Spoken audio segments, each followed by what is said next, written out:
मिट्टी के घर पे बुखार में तपती बहू रानी अनामिका बिस्तर पे लेटी हुई थी।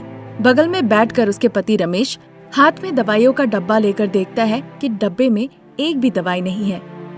अनामिका, बुखार के सारे दवाइयाँ खत्म हो गए हैं। मैं जल्दी से जाकर दवाइयाँ लेकर आता हूँ। तुम बिस्तर से बिल्कुल मत उठना, अपना ध्यान रखना। वो कह ही रहा था तभी रमेश के पिताजी प्रसाद वहाँ पे आते हैं। बेटा रमेश, बहू अभी कैसी है?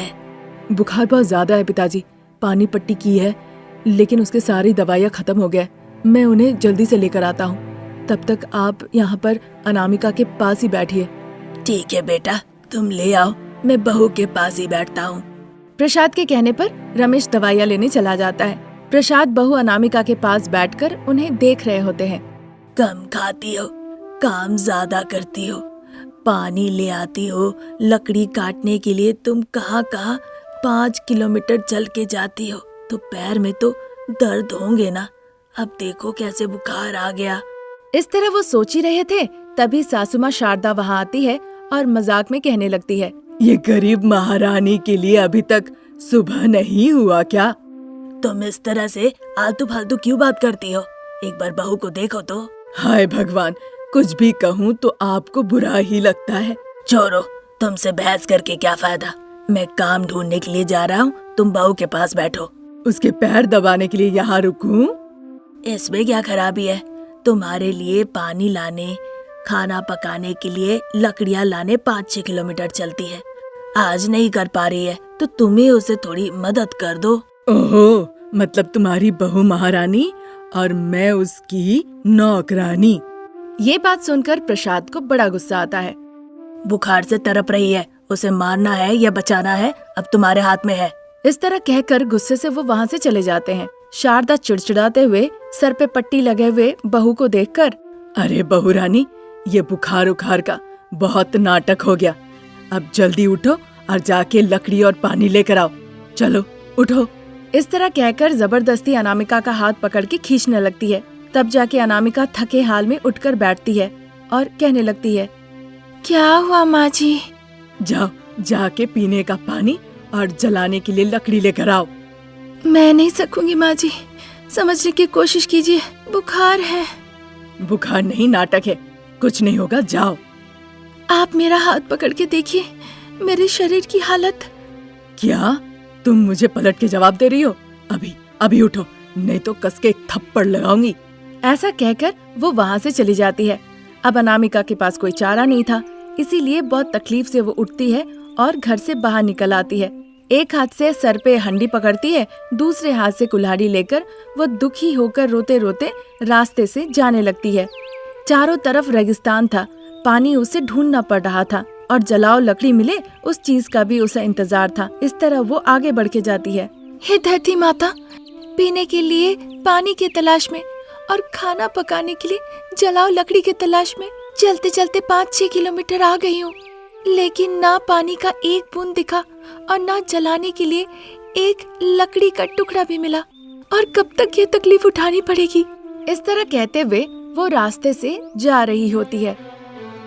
अब चूंकि बहुत कमजोर होने के कारण वो ठीक से खड़ी नहीं हो पा रही थी और नीचे जमीन पे गिर जाती है।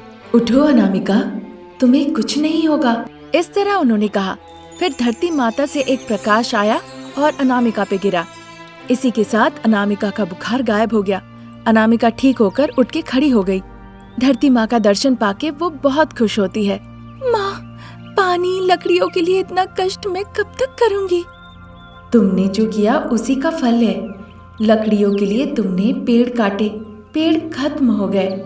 जंगल से भरा हुआ एक छोटे से गांव को तुमने रेगिस्तान बना दिया। अब बताओ बारिश कैसे होगी? पानी तुम्हें कहाँ से मिलेगा? धरती माँ के इस सवाल पे अनामिका सोचने लगती है। जब जलाने के लिए तुम पेड़ काट रही थी, फिर दूसरा पेड़ तुमने क्यों नहीं लगाया अनामिका? पेड़ काटने के साथ साथ अगर तुम पेड़ लगाए भी होती तो आज ये रेगिस्तान ना बनता। यहाँ पेड़ होते, भूजल स्तर बढ़ता और किसी को भी पानी की समस्या नहीं होती। सच है माँ, आपने जो कहा बिल्कुल सच है।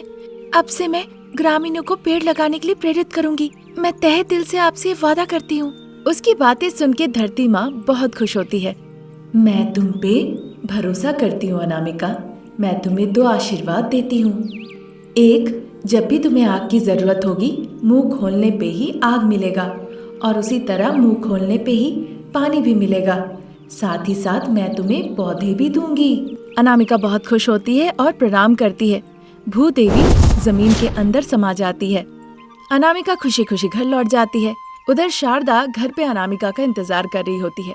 जैसे ही देखती है उसके हाथ में ना घड़ा है ना जलाओ की लकड़ी है, वो बड़े गुस्से में आ जाती है। पानी कहाँ है और जलाओ लकड़ी? आ जाएगा माँ जी, पानी भी और जलाने की लकड़ी भी। इस तरह कहकर वो किचन में खाली घड़े के पास जाती है। पानी चाहिए, ऐसा कहकर वो अपना मुंह खोलती है। जैसे ही मुंह खोलती है, पानी निकलने लगता है और घड़ा भर जाता है। शारदा आश्चर्य होकर देखने लगती है। फिर वो चूल्हे के पास आती है। मुझे आग चाहिए, ऐसा कहकर वो अपना मुंह खोलती है और इसी के साथ चूल्हे में आग जलने लगता है।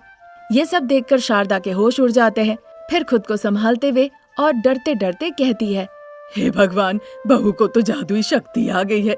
अब अगर मैं उससे कुछ कहने जाऊं, पता नहीं कहीं मुझे भी वो जला ना दे। इस तरह कह के वो वहाँ से चुपचाप निकल लेती है। अनामिका गांव के बीचों बीच जाती है। स्टेज में चढ़ के वहाँ सारे पेड़ पौधे रखती है और गांव वालों को बुलाती है। मेरी बातों को ध्यान से आप लोग सुनिएगा। आज से आग और पानी मैं आपको दूंगी। बस मैं चाहती हूँ कि आप लोग सब मिलके यहाँ पे पेड़ लगाएं और इस रेगिस्तान को जंगल में बदल दे। जो ये काम करेगा मैं उसे आग और पानी दूंगी। अनामिका के कहने पर पुरुष महिला सभी लोग अनामिका के पास आते हैं और पेड़ ले जाकर जितने खाली पड़े हुए जमीन थी वहाँ पे सब लगा देते हैं। उसके बदले अनामिका उन सभी गांव वालों को पानी और आग देती है। गांव वालों की जिंदगी भी अब खुशहाल हो गई। कुछ ही दिनों के अंदर धीरे धीरे पेड़ बड़े होने लगे। पूरा रेगिस्तान अब मानो कि जंगल बन जाता है। वहाँ बरसात होने लगती है। इस बात के लिए सारे गांव वाले बहुत खुश होकर अनामिका को धन्यवाद कहते हैं। कुछ ही दिनों के बाद अनामिका की अब जादुई शक्ति काम करना बंद कर देती है। वो तहे दिल से माँ पृथ्वी को धन्यवाद कहती है और खुशी खुशी अपना जीवन बिताने लगती है। रात के करीबन 11 बज रहे थे। प्रसाद और रमेश टॉर्च की रोशनी लेकर गेट के पास तालाब किनारे बैठे हुए थे। तभी रमेश की सेलफोन की घंटी बजती है। रमेश फोन काट देता है। बेटा रमेश, घर से पोती फोन कर रही है। हाँ पिताजी, आपको तो पता ही है, जब तक मैं घर नहीं जाऊंगा वो सोएगी नहीं। अनामिका उसे सोने नहीं देगी। इसीलिए बेटा तब से मैं कह रहा हूँ कि तुम घर जाओ, पर तुम मेरी बात सुन ही नहीं रहे हो। पिताजी, झील पानी से भरा हुआ है, गेट सुरक्षित भी है, तालाब सुरक्षित है, फिर भी आपको किस बात का डर है, मुझे ये समझ में नहीं आ रहा है। वो नहीं पता, पर हमारा खेत झील के बिल्कुल नीचे है। फसल भी अच्छी हुई है। उन्हें काटने का सही समय आ गया है, पर पता नहीं किस बात का मुझे डर लग रहा है। डरिए नहीं पिताजी, कुछ भी नहीं होगा। चलिए घर चलिए। तो मैं नहीं आऊंगा, तुम जाओ। ऐसा कह ही रहा था तभी रमेश का फोन फिर से बज उठता है। अब चूंकि और कोई चारा नहीं था, इसीलिए बत्ती लेकर रमेश वहाँ से चला जाता है। फिर झील किनारे से रमेश चलते हुए घर जाने लगता है। न ही गेट के पास बैठे प्रसाद और न ही चल के जा रहे रमेश को ये पता था कि किसी जगह से झील का पानी लीक हो रहा है। अब चूंकि उस दिन रविवार था, हरीश और भव्या घर पर ही थे और जब वो घर पे होते हैं तो दोनों लड़ना शुरू कर देते हैं। इसलिए सास बहू शारदा अनामिका ने उन्हें खेत में ले जाने का फैसला किया। अनामिका हरीश को लेकर आगे आगे चलने लगी और शारदा दरवाजे पे ताला लगाने के बाद पीछे पीछे भव्या को लेकर जाने लगी। पथरीले सड़क से वो चलते हुए आगे जा रहे थे। दादी, नवरात्रि आ रहा है ना, मुझे एक अच्छी सी ड्रेस चाहिए। जरूर मिलेगा, आपके अलावा दादी और किसे खरीद देगी बताओ। इतना कहते हुए वो थोड़ी दूर जाती है। दादी, मुझे गोद उठा लो, पैरों में दर्द हो रहे हैं। यहाँ तुम 1 किलोमीटर भी नहीं चली, अब तुम मुझसे कहोगी कि उठा लो तो मैं तुम्हें उठाकर 2 किलोमीटर चलूं। नदी के तट पे भी चढ़ना है। हाय भगवान, मुझसे ऐसा नहीं होगा बेटा। नहीं तो मैं रोने लगूंगी दादी। चाहे तुम रो या हंसो, मैं तुम्हें नहीं उठा सकती। वैसे ही मेरे पैरों में दर्द हो रहे हैं। पहले ही कहा था कि मैं घर पे रहूंगी, तुम्हारा ख्याल रखूंगी। तुम्हारी माँ नहीं सुनी। तुम दोनों के साथ साथ मुझे भी लेके वो खेत जाना चाह रही थी। शारदा की बातें सुन के बिना आगे बढ़े हुए भव्या वहीं पे रुक गई और गुस्से से कहने लगी, दादी अब मुझे गुस्सा आ रहा है। इस तरह कह के वो चारों तरफ देखने लगती है। शारदा घबरा जाती है। ये कैसी आदत है कोई नाराज होता है तो डांट कर चला जाता है। तुम्हारी तरह पत्थर नहीं मारता, बहुत बुरी आदत है तुम्हारी। शारदा कह ही रही थी तभी भव्या एक पत्थर उठाती है और शारदा को गुस्से से देखने लगती है। मुझे आप उठाएंगी या मैं मारूं? मैं तुम्हें उठा लूंगी, बुद्धू लड़की। इस तरह कहती है और भव्या को अपने कंधे पे उठा लेती है। भव्या भी खुशी खुशी अपने हाथों से सारे पत्थर फेंक देती है। माँ, दादी और बहन तो अभी तक आई नहीं। आ जाएंगे बेटा, तुम परेशान मत हो। तब तक शारदा भव्या को अपने कंधे पे उठा के हांफते हांफते खेत किनारे पहुँचती है। भव्या खुशी खुशी शारदा के कंधे से उतर जाती है। शारदा थकी हुई थी इसीलिए खेत किनारे जाके एक पत्थर पे बैठ जाती है। भव्या और हरीश को खेत के कुछ ही दूर पे एक बड़ा सा झूला दिखता है। दोनों भागते हुए उधर जाते हैं। अनामिका खेत को चारों तरफ से देखकर फिर शारदा के पास आती है। उधर प्रसाद जो बिस्तर पे बैठे थे उसके पास रमेश आता है। जैसा कहा था पिताजी, झील के किनारे को कुछ नहीं होगा, वो सुरक्षित है। मैं थोड़ा बैंक जाता हूँ, इंटरेस्ट देके जल्दी लौट आऊंगा। इस तरह कह के वहाँ से वो चला जाता है।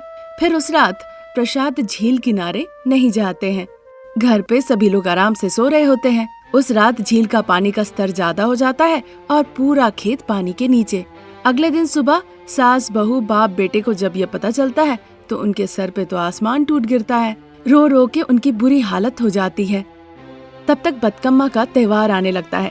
फिर उसी वक्त बहू अनामिका फूलों की टोकरी लेकर दुखी शारदा के पास आती है। फूलों की टोकरी लेके कहाँ जा रही हो बहू? मुझे पता है माँ जी, इसीलिए ये सब लेकर मैं जंगल की तरफ जा रही हूँ। वहाँ जंगल में जाकर मैं कुछ अच्छे अच्छे फूल तोड़ूंगी और उन्हें शहर में ले जाकर बेचूंगी। त्योहार में फूलों का डिमांड होता है। वो तो पता है बहू, पर मुझे समझ नहीं आ रहा कि क्या करूँ। पता है माँ जी, इसीलिए तो फूलों की टोकरी लेकर मैं जंगल जा रही हूँ। फूलों का अच्छे से गुच्छा बनाकर ले जाकर शहर में बेचूंगी, अच्छे पैसे मिलेंगे। बतकम्मा के समय तरह तरह के अच्छे अच्छे फूलों का बहुत डिमांड होता है माँ। ठीक है बहू। इस तरह कह के अनामिका फूलों की टोकरी लेकर वहाँ से चली जाती है। वहाँ जंगल से वो कमल का फूल, तरह तरह के सुंदर फूल तोड़ के ले आती है। उन्हें गुच्छे में बांधकर शहर ले जाती है और फिर एक जगह बैठकर बेचने लगती है। उन फूलों को बेचकर अनामिका अच्छा पैसा कमाती है। इस बात से सास बाप बेटा सब बहुत खुश होते हैं। उन पैसों से वो नए कपड़े खरीदते हैं और पहनते हैं। उस शाम जब सास बहू त्योहार मना रही होती है। माँ, इस त्योहार को बतकम्मा क्यों कहते हैं? इस बारे में हमें कुछ बताओ ना माँ। ये सुनकर अनामिका उन्हें बताने लगती है। ये त्योहार हर जगह नहीं मनाया जाता है। तेलंगाना और आंध्र प्रदेश के कुछ इलाकों में इस त्योहार को मनाया जाता है। यहाँ प्रकृति की पूजा की जाती है। 9 दिनों के इस बतकम्मा उत्सव को कहा जाता है प्रकृति का उत्सव। समझे बच्चे? सिर्फ हम ही प्रकृति का उत्सव क्यों मनाते हैं माँ?